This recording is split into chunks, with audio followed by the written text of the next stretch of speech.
Hi friends, welcome to day 77 of making this old house new again. As you can see, there's a lot of house wrap on the house, and it's very much in a in progress state. I have about 2 weeks before windows get delivered, and there's a number of indoor projects that I want to finish before that happens.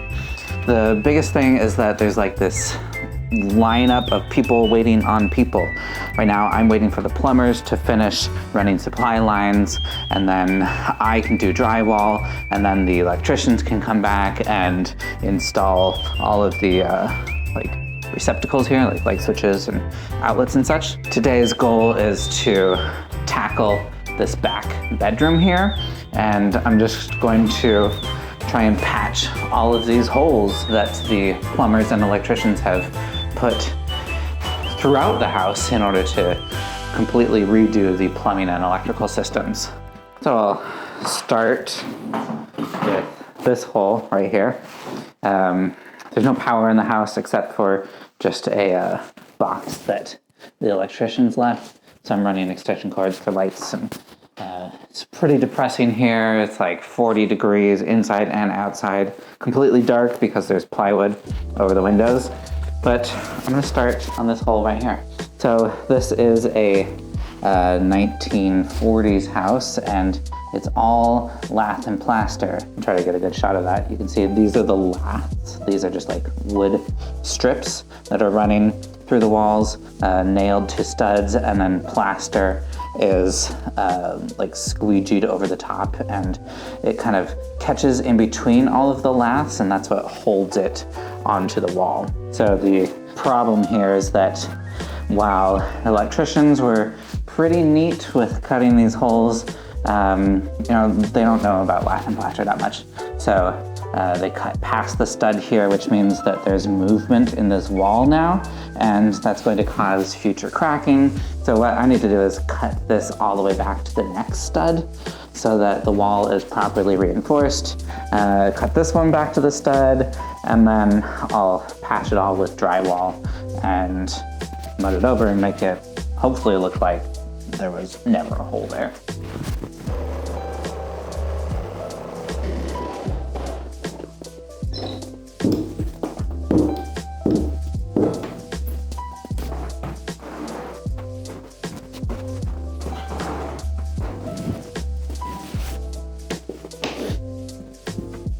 I actually don't mind 40-degree weather all too much, as long as it's not raining, because when I'm here working, I do warm up pretty fast and have to take layers off. Now I'm gonna cut some drywall here.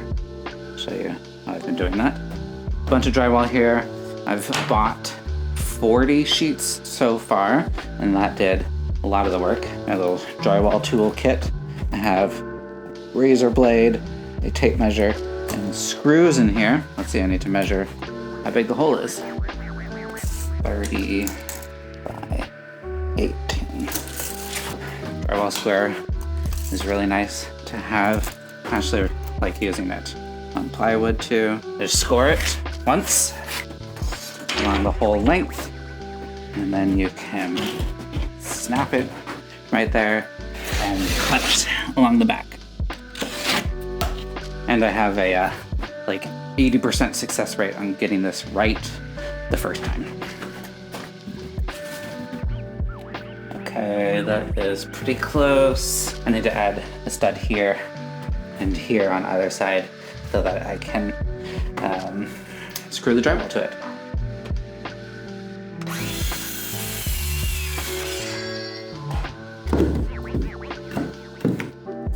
Yeah. Plaster here that's coming through the laths on the other side of the wall makes it so this 2x4 doesn't sit flat. So I just ripped this in half, and that should solve the problem. This is kind of a long and laborious process.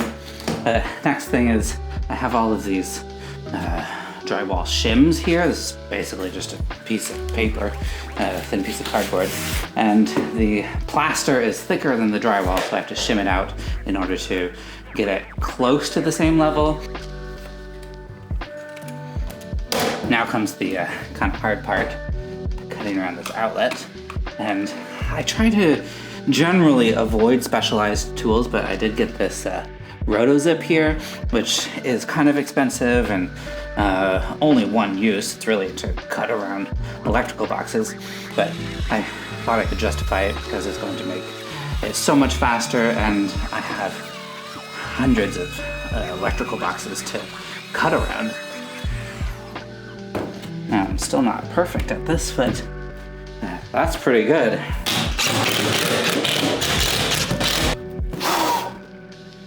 And there we go. Only 1, 2, 3, 4, 5, 6, 7 more to go in this room.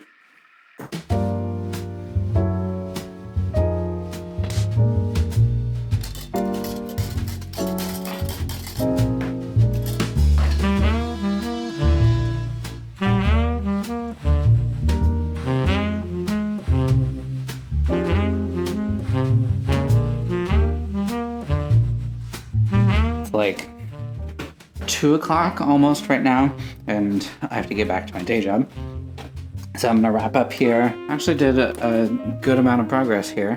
This is the hallway, so I'm starting to move into here. I'll eventually close this doorway up, but for right now it's really convenient for getting drywall done.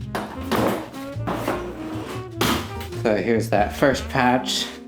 The second one, I think I might redo this because I didn't cut back far enough, and I think that's just gonna be really hard to mud this seam. But then these ones turned out nicely. I'm slowly getting the hang of the RotoZip. A couple of these turned out pretty well.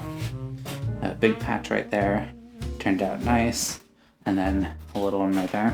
Anyways, thanks for watching, and if you're thinking about making a home in Seattle, send me a message. Bye.